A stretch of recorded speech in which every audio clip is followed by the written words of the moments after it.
We were Yeah. talking about the pacing of films, right? And how, slow paced storytelling is not in vogue anymore. So there are a lot of counterexamples to that, right? Like, Sita Ramam was a huge hit in Telugu, which is like the epitome of mass storytelling.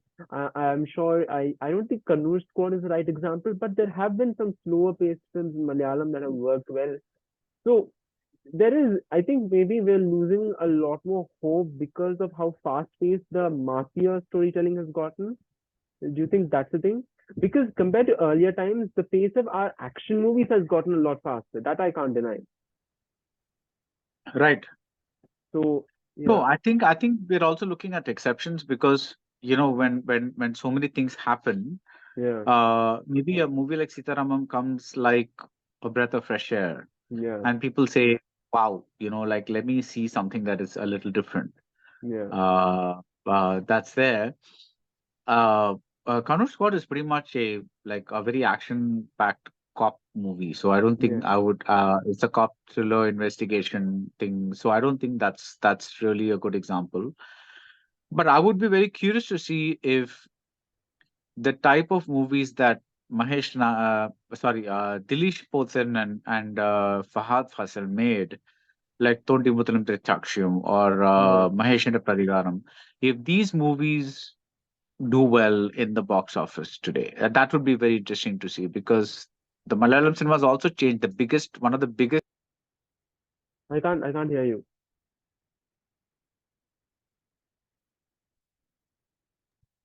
Sorry, I got a call. One of the Yeah, biggest hits of the year, DX, which is like non-stop action. yeah. And it's the kind of thing that Tallumala last year was like another big hit. It's non-stop action. Or if you take Jai Jai Jai Hey, it's like it's got empowerment through action. So there is something about it that they're not. It's not that they're not looking for different things. So, but the genre that has become, I think, more important than ever, which is like whether it's if okay if you're doing a comedy or whether you're doing an action movie or whether you're doing or whatever it is, I think that has become like people are willing to venture out to that. But if you're doing something like to discuss an example before Cocktail, I don't know if people will be so ready for that now because it's too messy, it's too complicated. Tamasha, I mean, it didn't do well then. Let me give a counter to that, right? Tamasha and Cocktail or any Imtiaz Ali movie, it has worked because of the songs. The songs were chartbusters. Even now, if But you go to Tamasha a didn't work. Tamasha did no, not work but at the box office. the buzz for Tamasha was from Matradasti and Agar Tum Saath Ho, or even Cocktail. Tumhi Ho Bandhu plays in every party even now. So don't you Yeah, think the fall of the drama in Indian cinema or the fall of that romance is also because of the decline in music? We don't have. You take Brahmastra. The entire promotion of Brahmastra was only through Kesaria. That was buzzing yeah. everywhere, and that was a superhero action movie. And even now, people remember Brahmastra for the romantic song. So don't you think the music is also a major factor here? Not just good music, but hit music.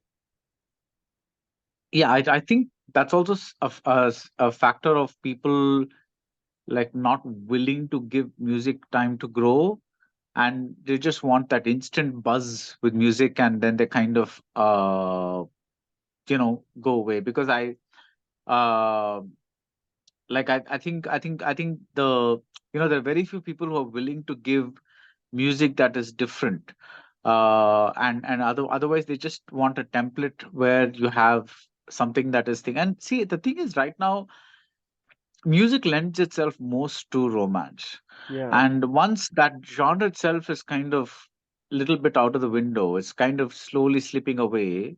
You find the scope for music also because this expression, because slowly lost a lot of songs, like even as late as Dil Chahta Hai, you had the philosophical song was still a part of the movie, like yeah. Tanhai Tanhai. and all that. You know that, yeah. So you had a man musing about life and all that kind of stuff. Yeah, That kind of shit cannot happen today. I mean, like you put Tanhai and people will be like, they'll just start looking at their phones because like, oh my God, what is he doing? He's just like, what is he talking about? He's lonely, this, that, and all that. I mean, and he's surrounded by crowds and like what is the song?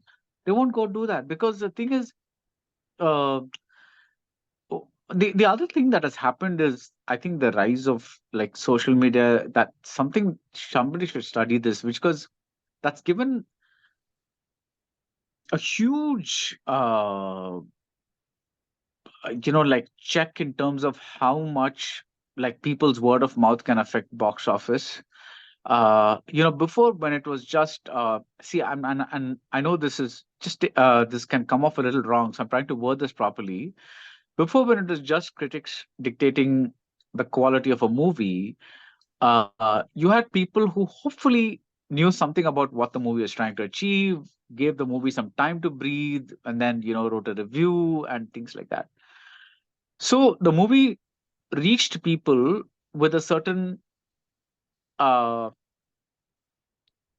let's say, perspective. Whereas now, and I'm not blaming anybody for this, you have everybody and anybody's like 10 minutes into the movie saying, "Oh my God, this movie sucks." So you making like it's the biggest art of the 20th and 21st century, the biggest art of the present day, and you've reduced it to a dartboard. And that, I think, has a lot to do with how we treat movies and how the movies treat us in return, because we've just become so uh, like it's become a sport. Like I'm looking at the Leo. Nobody's talking about Leo as a movie or anything like that. All they want to know is, has Leo beaten Jailer? But That's all it's become. that's not really true, right? If no one was talking about Leo, why would Lokesh Kanagaraj make it such a point to emphasize that the second half flashback is false? No, no, no, Or no, no. that That's that because is no, no. Nobody, quality nobody's of the talking about, as in people are talking about it in a trolley way. Is yeah. what I'm trying to say. That's what That's happens on because Twitter. Vijay and Ajit fans are the most notorious online rivalry, right? No one Yeah, yeah. that is So the the case thing there. is, Yeah, but even in good films, you don't find this discussion happening on. See, the discussion has reduced to being mainly about star-centric films. The people who watch, you don't find the max people would say about a Good Night or a Dada or whatever it is. Uh, or if a Pelli Chupulu came in today, the max people would say is, "Hey, nice sweet film," or whatever it is. This kind of discussion would not happen about, "Oh my God, look at the right frame corner. There is a red light, and that red light indicates this or that, or whatever it is." Despite the fact that Pelli Chupulu might have a lot of filmmaking. Another film that I really really loved was the one that Rahul Ravindran made, his first film. Sheila so. Yes, Sheila Shah. That was lovely. I mean, it was Yeah, exquisite. I mean, it was so beautifully paced and acted, and I just loved that movie. yeah. But how many people like actually spoke about it, or spoke loud about it? That I just find that I don't yeah. know. You want to I say think you're something? being too pessimistic about it. No, I am pessimistic. I think I see enough of discussions about movies around me, and because I also talk to a lot of people in the industry, yeah, and they just dismiss scripts left, right, and center that are not conforming to a particular narrative, or they say, like, recently I saw somebody dismiss a script because they said, uh, what is this? This is not mainstream at all. The hero is not strong, and this and that, and all that kind of stuff. So I'm like, you are seeing people. I'm not saying that everybody was. I mean, movies have always been a case of people following a particular trend that would give them a yeah, hit, yeah, because especially in Hindi, in India, you find that there are mostly independent producers, and all they want is their money back. yeah, But I'm saying that there used to be a time when even mainstream movies used to have a lot of experimentation, and that seems to be going down a little. And I think that's become something that I'm not pessimistic. I'm more like, I think I'm more of a less of a romantic than I used to be about movies. That's what it is. It's like yeah. I'm still thrilled when a great movie comes by and surprises me and takes me then. But then nobody talks about it, and then it becomes this thing that five critics talk about, and then it just pretty much vanishes. Uh, yeah, I mean, that's what it is. So I Yeah, think more but power to people like Lijo and all that, who keep just churning out movies regardless of what happens, because they just want to keep making good movies, or movies that they want to make. See, ultimately, I'll tell you why this happens. Because most people make movies thinking that this is what will appeal to the audience. Yeah, Now, the audience is a an multi-headed, unfathomable a yeah, multi-headed they're monster. they're multi-headed monster. It's a hydra. So the thing is, it's you never know what's going to work with them or not. Yeah, So the only way you can do is try and say, am I satisfying the audience and myself? Am I interested in this movie? That's the only way to really make a movie that's any kind of good. The minute you start pandering and say, I'm going to put this here, I'm going to put this there for Rajni fans, for Vijay fans, for Ajit fans, or whatever it is, you're breaking the movie. right. But Uh, so you were talking about, an older time when mainstream movies had a lot of experimentation, right? And I can only think of one person who did experimentation in mainstream films, and that is Mr. Kamal Hassan. In a big way, consistently. And you had this great interview with him after Vikram, right? The success meet. And I don't know if you've noticed this, but you remember when he was talking about Guna, and he was like, you asked him, why do you think your films work? Why do you think they don't work? And he's like, the audience is a multi-headed monster. They liked Moondram Pirai, but they didn't like Guna. And then I realized the reason why Kamal thinks Guna should have worked is because this audience liked Moondram Pirai, which is a very small story about a man who goes yeah. mad, who takes a woman away with him from civilization. They both have a tragic ending. That's the same thing as Guna. And there's a whorehouse and there's a long stretch there. It's essentially the same concept in a sense. He, and now I think he's thinking, now I've got fights in this. Now I've got a superhuman protagonist. Now I've got some great hit songs. So it should work. I'll release it on Diwali. And that's how he went about, right? And I don't think Kamal, we wouldn't have seen Kamal be himself and not turn into a Chiranjeevi or a Rajini if Apurva Sagodaragal didn't work or if Nayagan wasn't a big hit. And people say Manidan was a bigger hit than Nayagan. That's not really true because I actually checked and Nayagan was a huge hit in Andhra and Kerala. And because of that money, they had a bigger overall gross than Manidan. So he's had these successes. He's had Tevar Magan. And when he was down and out after Hey Ram, Virum, no, Hey Ram, Ande Shivam and Alavandan, I think three back-to-back big flops. He came back because of a film that he wrote and directed, that is Virumandi. So he's confident in his writing abilities because they gave him success. So don't you think it's essentially, that experimentation happened because it was done in a mainstream format. Tevar Magan and Abuda Sagudagal are masala films. In a sense, they're pretty mainstream films. They set off a huge trend. Tevar Magan, everyone did a rural film with a father, a son, and fighting for legacy, feudal lords, and all that. So don't you think it's because of mainstream success that the experimentation also worked because it was mainstream? It was not too offbeat. Even back then, It is. Nasiruddin Shah movies never worked. Nasiruddin Shah No, never had a there big. were successes. See, Arj Satya, for instance, was a huge hit. Yes, and There, Arshata is not too and they different were all from made. Zanjeer. Is it Yeah, really very and if you different from notice, if Zanjeer? it, a lot of those films are made at such low budgets that Yeah, it was very easy to recover money from them. So yeah, that I would not consider that line of that line of filmmaking as part of the example for what we're taking right now. But see, also, why do you think the very same lack of logic movies like Coolie and all that succeeded to such an extent, whereas a Ganga Jamuna Saraswati or a Jadugar later failed for Amitabh because suddenly you have this thing called TV come in. yeah. So people are suddenly it's not like the Coolie is a great classic. Though I love the movie. I think it's a Same, great movie. same, But same. the point is, it doesn't have anything that outrageous. I mean that it's not really a masterpiece of realistic or naturalistic storytelling or Yeah. something like that. It's just like so when people scoff at Ganga Jamuna Saraswati, I'm wondering, well, coolly, what is it? But So but like the you, logic is not what matters, right? To quote you, it's the emotional logic that matters. it is In the emotional logic. Coolie, the Sure, sure. emotional logic works. Ganga Jamuna Well, Saraswati doesn't have that emotional logic, and it no, doesn't that have. we're saying in retrospect. We are saying in retrospect because the movie didn't work. But what if the movie I had didn't worked? know it was a flop, and I saw it. I didn't like it. It was not as I don't know what the Amitabh movie's box office verdict was, right? But when I saw Right. Ganga Jamuna So I'm Saraswati, saying that I that really there didn't are like it. times that these different media come in, and I'm Yeah, saying that the same thing happened between the audience that saw Murrampere pre-TV yeah, and the audience that saw Guna post-TV. yeah, When they could they were like already watching certain things that they could not watch earlier. Like there was a lot of things. So the audiences See, as much as we like to say, like even at the biggest hit now, if you the hits are because the ticket prices have increased, not because the footfalls have increased. But I could Like also make a counter to that, right? Right after Guna, 8 years later, a much depressing movie like Setu came with nobody. Vikram was a nobody, Bala was a nobody, and that became a huge no, success. it does, but you will have to. These are all exceptions. These are all Yeah, that exceptions that that is prove that the is my rule. point. That is my point. The That exceptions prove the rule that if yeah, otherwise everything that followed Setu along with this thing, then everything should have become a hit. it did. But Yeah, they don't.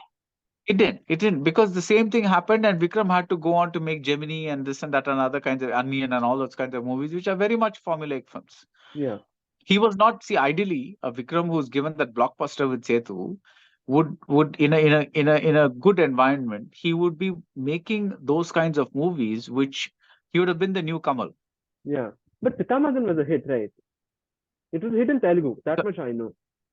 No, Pitamagan was a very big hit in Tamil as Yeah, well. But again, I'm yeah, saying that kind of movie came after how long? See, it's yeah, also a movie about like there's friendship, there's love, there's comedy, there's all kinds of things packaged into that story. So it's very much a mainstream film. yeah, Is it like I'm saying Bala had a success, but then now like that's kind of eluding him. yeah. So what is this thing about like I'm coming back to that same point again, which is that it's never easy to predict what the audience is going to like or not like, Yeah. and I it's mean, an impossible it's. task. So I'm so not when talking when about you the when audience liking it. I'm just very curious why you're so pessimistic about this particular phase of filmmaking. Because I don't I'm see very it as. pessimistic because I do feel that the rhythms of films are changing. I Yeah, do feel that what audiences choose to see in large numbers, that's changing. yeah, I would love like I do see even Malayalam cinema changing. yeah, I see what producers like to produce, and I see what what scriptwriters are doing. They're taking away scripts that were old school, and they're trying to give what is like trendy at the moment or whatever it is, you know. yeah, So I'm saying that I think one of the nicer things that's happened right now is OTT, and I yeah, think if there exists a parallel culture for sponsoring OTT films that makes good cinema. When I say good cinema, I don't mean to say the other thing is bad cinema, but I just mean the kind of films that used to be made before. Then yeah, I think then you get the best of both worlds because then you don't have to make these movies and prove them in theaters where they may fail, and you mm, could still get them for like in a format where you can watch them at home. right. And I think that's really going to be the future. But right now, I don't know. The OTT seems to be more interested in buying up the big name movies that become big movies at the box office. Uh, yeah, that's what it is. It's not, see, there's a certain level of when you watch the industry for so long and you Yeah, see this change coming, the one thing that really surprises me is a lot of people will complain to me privately about how footfalls have gone down and people are not coming out as much to the theaters anymore and this and that and all that. But then they'll go on to give interviews that, oh my God, look at people thronging to theaters for this movie or that movie or this or that. It's like they don't want to admit in public that this is genuinely happening. uh, like I was at the Mumbai Film Festival and I spoke to so many filmmakers out there, yeah, and they're all unanimously of the opinion that we are in a time where like this is the big blockbuster is the only way to go. That's what's going to happen. yeah, See, and earlier it was different because when Bachchan was there, he did the action movies as well as movies like Jurmana, Bemisal, all those kinds of films, which were like yeah. very different. But they Now you flopped. don't find that anymore. Yeah, but Huh? Jurmana was a flop. I actually Jurmana, Bemisal, I think Farar, No, there was Alap. still the possibility. Yeah. No, there was Alap was a big flop. So yeah, Yeah, so all those movies are there.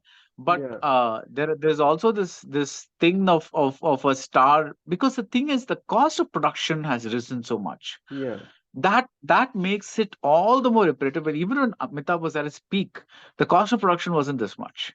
yeah. Like, but now the cost of production is so enormous, and there is so much of money that goes towards a star that that you have to really bend yourself backwards to make the movie a hit.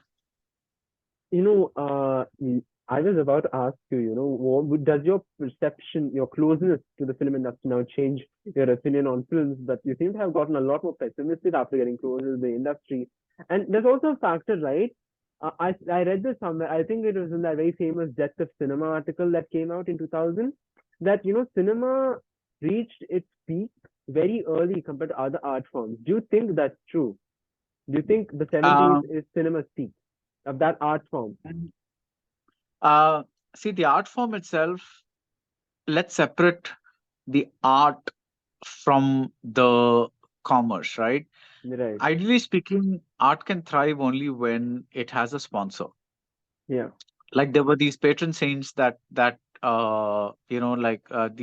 these kings used to sponsor music, Yeah. or dance or things like that. They just have patronage, right? That system is what allowed art to thrive, because the average person is not going to pay for watching art, kind of a thing. So what happens is, when the NFTC and the Film Federation of India, they come together and say, like, let's allow these different people to make. So you might have gotten a lot of crap in the name of art cinema, but a lot of great stuff was also made. People were really pushing boundaries in terms of like how to make films, Yeah. like in Methulical, the sorry. Methulical. It's the only art film I've seen. So Right. Adur Gopalakrishnan's Mammootty one where he's in the prison and Madhulukar. Yeah, yeah, yeah. yeah. So yeah, Okay. so the that allowed a lot of people to touch things that would not have been they would not have been able to touch before. See, the thing is, like people like Tarkovsky made the movies because the Soviet funding was there, not because the audiences went and flocked to those movies and made them hits or something like that. But once you're freed of the tyranny of audience response and reaction, you are free to do art, that thing. Whereas in India, it's always been, apart from that one golden phase, it's always been like like the audience decides the fate of the movie, or I'm making movies for the audience, that kind of stuff. So the art itself now I don't see growing very much, because I don't think there are that many people outside of the mainstream that thing. I thought, for instance, uh, like like uh, like Maniratnam pushed quite a bit in terms of Ponniyin Selvan, because he could have had a story where you introduced all three siblings in the first scene, and then had them banter and get the audience a clear idea of who each one is, and stuff like that. Instead, what he did was completely devote the first half of the film to Vikram, completely devote the second half of the film to Jayam Ravi, and have Karthi as the mediating factor, the link between the two things. Now, this can only come from somebody who says, I have a big movie, but I still want to push the boundary. Now, would he have had a bigger hit, a more universally loved film, like had he done the thing that introduce all the characters first, get all the links and bonds in place, and this and that and all that? Probably. But he's still saying, I want to try something new. I want to do something that's different. He Yeah. starts part two with a young love story. So these are all things that that kind of happen when you have the clout to pull off these things. Yeah. Now, and when the producer is you are not a producer, not sitting on your back saying, oh my god, remove this, remove that, add this, add that, and all that kind of stuff. Whereas most young filmmakers will never have that freedom, Yeah. because unless they make it at a very young thing. Because see, now you have that thing, it's worked, right? So the thing is, people are still saying that. And when you think of people who experimented within the mainstream, I would also include Maniratnam in that list, Yeah. because at least in Tamil, because he brought in a lot of subjects like terrorism and things like that into the mainstream, and which people were never even making movies. I mean, before Roja, think of any movie that had like that tried to talk about the length and breadth of India. And that's not even one of my favorite films of his, but as a film, that pretty much did like talked about certain things that were never talked about earlier, because the terrorist was basically earlier just a random guy with a gun and came and took hostage or something like that, or something like that. But here there was something going on. So Yeah, so there is something that I think with that, or like the early films of Mishkin, or or a movie like Jigartanda, where Kartik Subbaraj pretty much says, I'm making this movie the way I want it to, I'm letting it breathe the way I want it to, I'm making a kind of a meta movie about movie making, about how, but I'm disguising it as a gangster film. I yeah, mean, what a thrill it is to see that movie. It's like, it's so fantastic. um, but I think those are the fewer in number, and that is why I always celebrate these filmmakers, because they, even in their in a weird way, I think a movie of Maniratnam that I did not like very much, which is Chekka Chivanthavanam, yeah. has paved the way for the modern day multi-starrer. You could It's say that. success. Yeah, you could say that. Yeah, I was yeah, thinking more because Vikram, but yeah, Chakachandamanan also true. I mean, because but yeah, they're not big because stars, right? Except Simbu and they're not huge Vijay stars, but Sethupathi. the point of bringing in four different people and letting them Yeah, play off each other, yeah, you could say that. uh, that pretty much I thought started with Chekachindavanam, because it had, you brought in all kinds of faces like Jyotika, Aishwarya Rajesh, this, that, Arvind But even Swamy. even even Uh, Ravan had a big cast. It had Abhishek, it had Vikram, Aishwarya, Govinda, it had yeah, it had a Priyamani. Yeah, no, but even his Ravan was films. mainly, the big cast was in the love triangle, which has been done before. Yeah, But Chekajanavanam was pretty much the action film that pretty much said, I'm going to bring in this big cast and let them play off each other, because Simbu yeah, was there. yeah, He has a different kind of audience. And I think in a way that the success of that movie led to the a kind of movie being made where you bring in people and then let them clash against each other. yeah. And Because even with Mani Ratnam, right? I think you and I have the same feeling that his big hits are the ones you don't really like, but the ones that don't work, they are more fascinating films. For me, I didn't like Ponniyin Selvan one at all, but I really like Ponniyin Selvan too. And I'll tell you why. Because you keep telling this fast-paced storytelling that doesn't let anything register, right? I actually thought that was the case with Ponniyin Selvan one. I thought it was so fast, it didn't register, and that the visual storytelling that I associate with Mani Ratnam in a very shallow way, the frames have been very pretty. I didn't think they were pretty enough. But part two, it was much more slower. It was much more concentrated on the really interesting characters like Vikram and Aishwarya.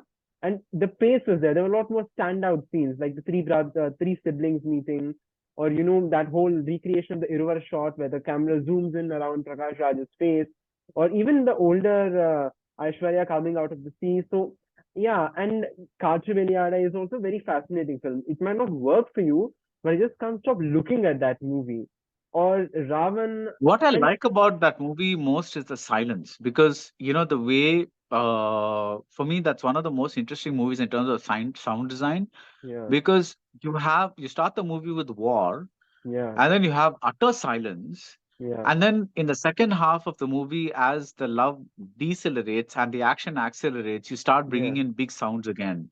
yeah, So, but if you just watch it with that in mind, it's one of the most silent movies ever. Like, there's so much of quiet in that movie. They're yeah, so hushed.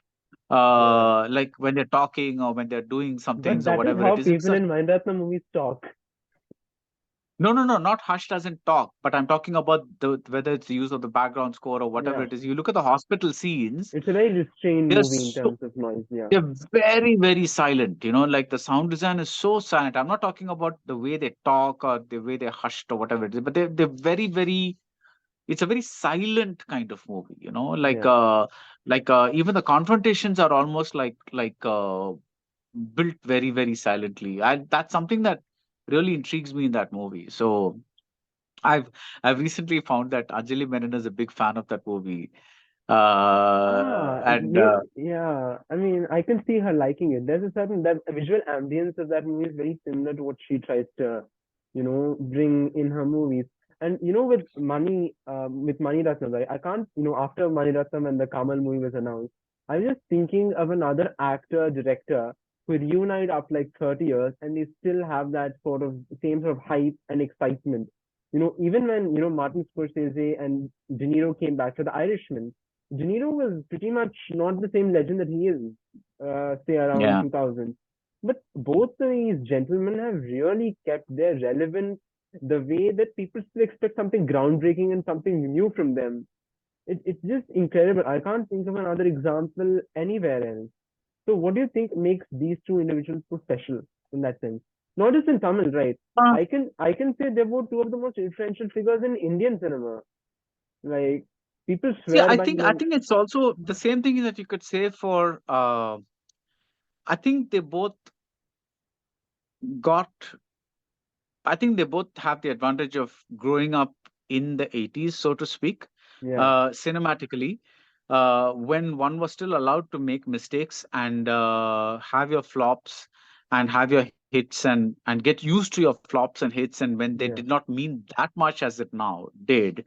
So when you have that experimental sensibility and you are at the time when, okay, this movie is not working, let's move on, let's make another movie, that kind of a thing happens, I think you come out of it stronger.